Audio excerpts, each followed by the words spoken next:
Bem-vindo, bem-vinda, boa tarde, o DNA está no ar. Hoje eu vou conversar com a Franciele Bento. A Franciele é árbitra de futebol. Olha como esse programa promete ser muito gostoso. Fique aqui conosco. Bem-vinda, que bom que você pôde vir aqui para a gente bater um papo sobre a sua profissão, sua carreira, sobre você.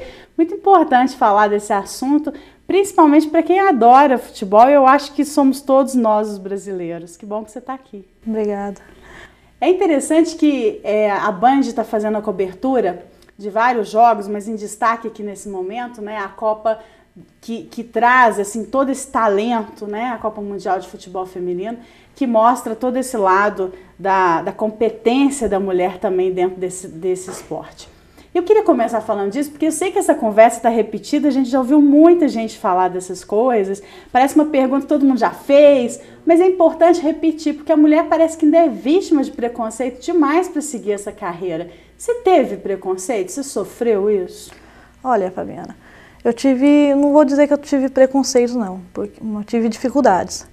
Mas a Liga Uberabenço, onde eu iniciei meu trabalho, me abraçou de uma maneira que eu não tenho o que reclamar, me deu todo o suporte para que eu chegasse onde estou hoje. Você começou no futebol amador? Sim, eu comecei no futebol amador aqui de Uberaba. Como que era? Você chegava lá no campo e ficava olhando? Me conta um pouquinho, assim, como é que lembrança que você tem quando você nem pensava em ser árbitra?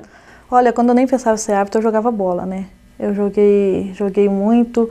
E não foi por frustração que eu virei árbitra, não. Foi que eu tive a oportunidade de apitar um jogo. E quando eu entrei dentro do campo, eu me senti diferente, né? Me senti assim, foi uma coisa que entrou dentro de mim mesmo e eu descobri ali que eu tinha nascido para aquilo. Deve dar uma sensação de poder muito grande, assim. Eu já fiz muita cobertura de jogo em estádio lotado e é incrível, assim, saber que você tá ali como a dona daquele apito que conduz e decide. Mas a responsabilidade também é dobrada, né? É, a responsabilidade é dobrada, né?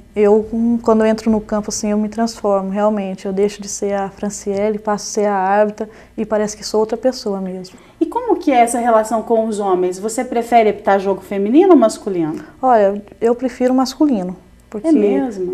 Porque hoje o futebol masculino, ele está muito mais profissional, né? Hoje qualquer criança, qualquer rapazinho já está jogando como os atletas mesmo, os profissionais. E o feminino, ele ainda está precisando de um apoio, né? As meninas ainda precisam de um trabalho tanto técnico, psicológico e por facilidade o masculino é melhor.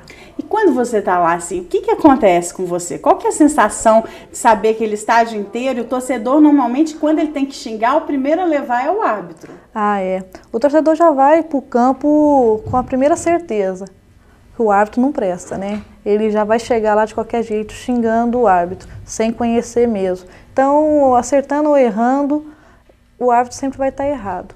Agora, quando eu entro dentro do campo, minha sensação não é de poder, mas é uma coisa assim que eu tô ali e se eu não estiver ali não vai ter jogo. E você, quando entra, você que impõe o respeito? Assim, a sua atitude, o que você acha que faz com que os jogadores respeitem o árbitro, assim? Primeira coisa, eu chego e uma coisa que eu mais quero é acertar.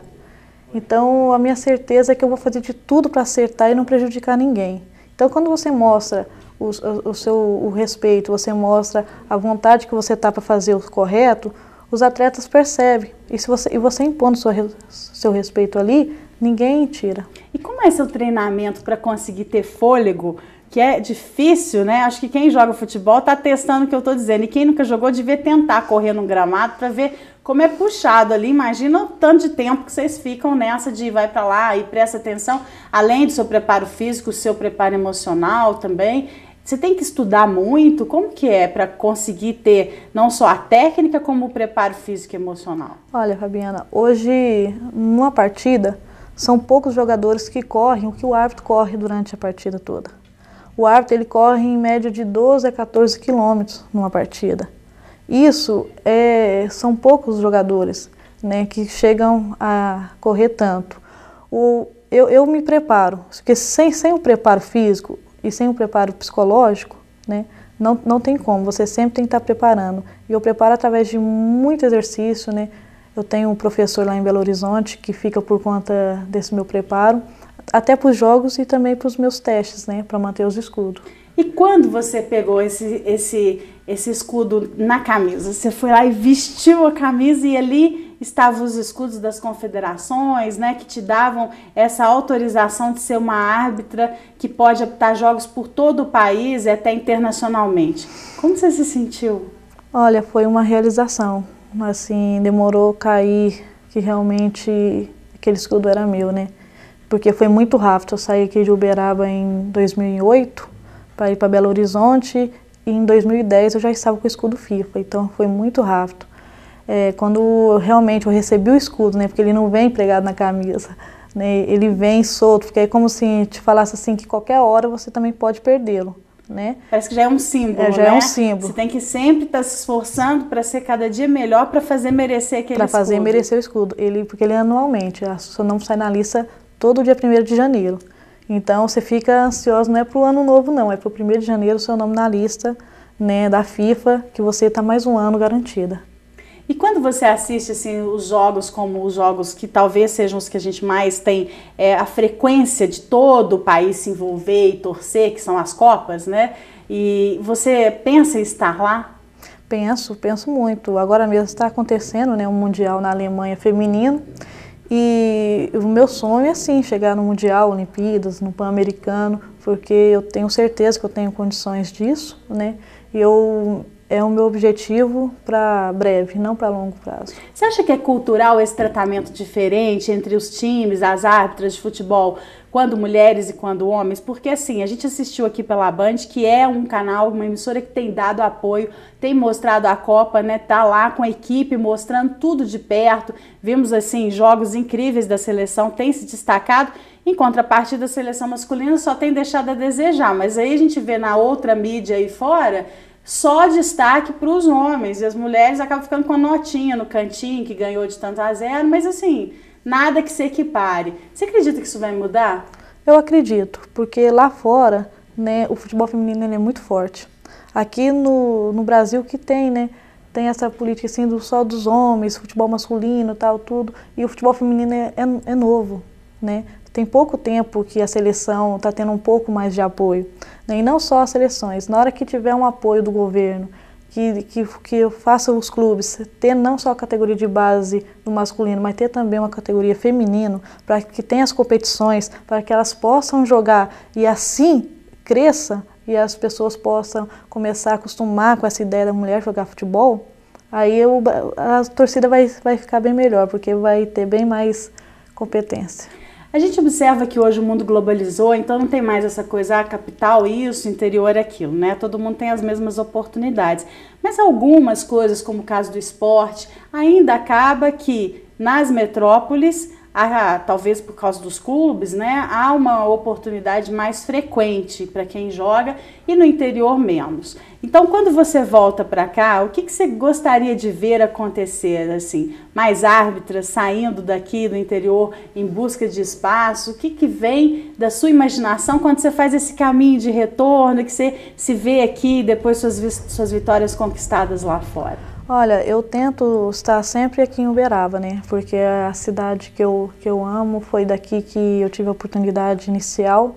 E quando eu venho, eu tento fazer o máximo para dar o apoio para aqueles que querem iniciar, né?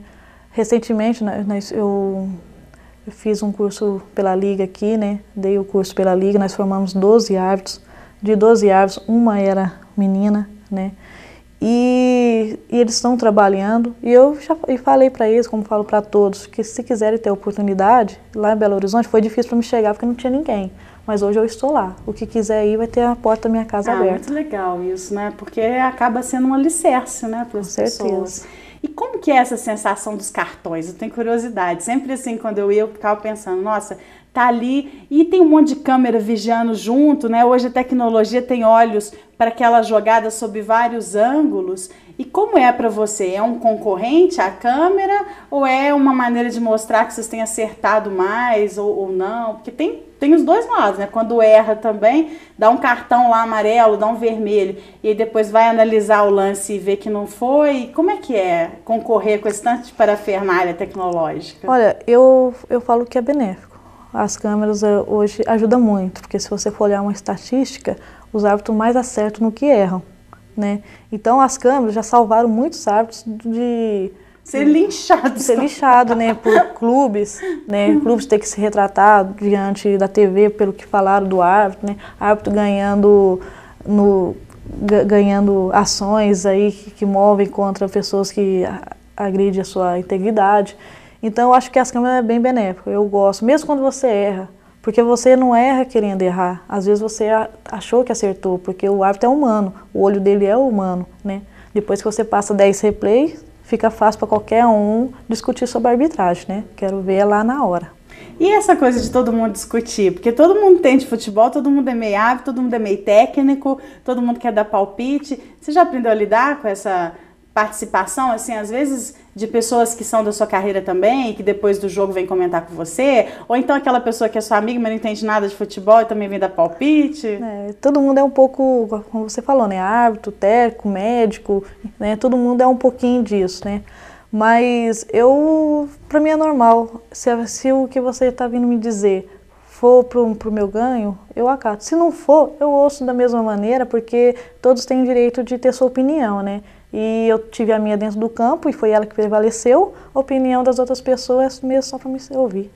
Essa sua característica, assim, de ser uma pessoa, né, com respeito às opiniões, de saber aquilo que há de melhor para você aproveitar e se fazer cada dia mais, e o que não é tão bom, assim, simplesmente se retirar da história, é uma característica que a gente aprende, sim, mas também ela tem um certo condicionamento que está lá atrás, né, que vem talvez de berço, que vem da própria origem. Você atribui isso à sua criação? O que você acha que te fez ser uma pessoa sensata? Eu acho que foi a vida, né? Eu acho que a arbitragem ajudou muito até na minha vida pessoal, né? Porque você tem que aceitar, você tem que ouvir muita coisa quando tá ali, né? O árbitro, eu acho que ele é o que mais ouve. Se ele não tiver já a cabeça um pouco feita, né? Se tiver assim, fica complicado. Ele não vai conseguir levar a carreira dele adiante e chegar onde deseja, né? E você, quando tá de folga, o que te diverte? Jogos. Assistir jogos. Você fica de folga para ir no estádio assistir como torcedora? Se não tiver jogo fora, eu vou ver um amador. Se não tiver um amador, eu assisto na TV. Mas o que eu gosto é de ver um jogo. E você xinga a árbitra, o árbitro? Nunca. Porque você não pode, lá dentro você tem que se segurar, né? Não, até porque quando eu assisto jogos, eu não assisto torcendo para time A ou B. Só o árbitro, eu fico olhando o árbitro. Então, às vezes, o lance que ele errou, né? Mas eu entendo ali, às vezes foi um posicionamento, às vezes alguma coisa atrapalhou a visão dele. E eu consigo entender, então eu não xingo ele. E aí, do lado, quem tá discutindo e brigando e xingando, você não tenta também mudar ninguém, não, né? Não.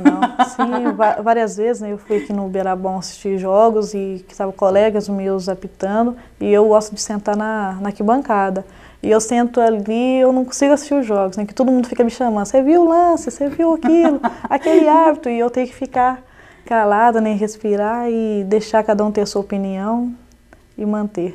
Você, normalmente, assim, no seu dia a dia, nas suas atividades, você também se dedica ao futuro, né? A essa construção, assim. Você pretende trabalhar com a formação de pessoas para que haja uma continuidade? Porque as carreiras no futebol são bem breves, né? Passam muito rápido e duram pouco, assim. Há uma exigência aí, né? Os jogadores têm se aposentado muito cedo, os árbitros um pouquinho mais adiante, mas novos ainda. Você pensa em trabalhar futuramente com a formação de mais pessoas para dar continuidade a essa história? Olha, assim, agora, né, atualmente, eu faço o curso de Educação Física aqui na UFTM, né, e pretendo sim, fizemos um curso agora pela Liga, na formação de árbitros, e sempre que eu tiver oportunidade, sempre quando eles me convidarem, eu vou estar aqui e vou dar esse apoio, porque não pode parar, né? Eu não posso ser a primeira e a única, tem que ter continuidade. Se fosse para você escolher uma palavra para te definir, para a gente encerrar o programa, que te fez chegar onde você está e vai te levar muito mais longe, a gente espera ver você lá apitando uma Copa do Mundo feminina e masculina, qual seria essa palavra? Persistência. Parabéns, muito Obrigada. Sucesso. Obrigada. Obrigada por você ter vindo aqui. Agradeço. Você em casa, nosso abraço bem grande, muito importante você aqui, dna@band.com.br, onde você manda seus recados, suas sugestões, para a gente estar sempre atuante naquilo que você acredita. Muito obrigada pela sua aqui, não só a sua presença, mas a sua participação também. Até mais.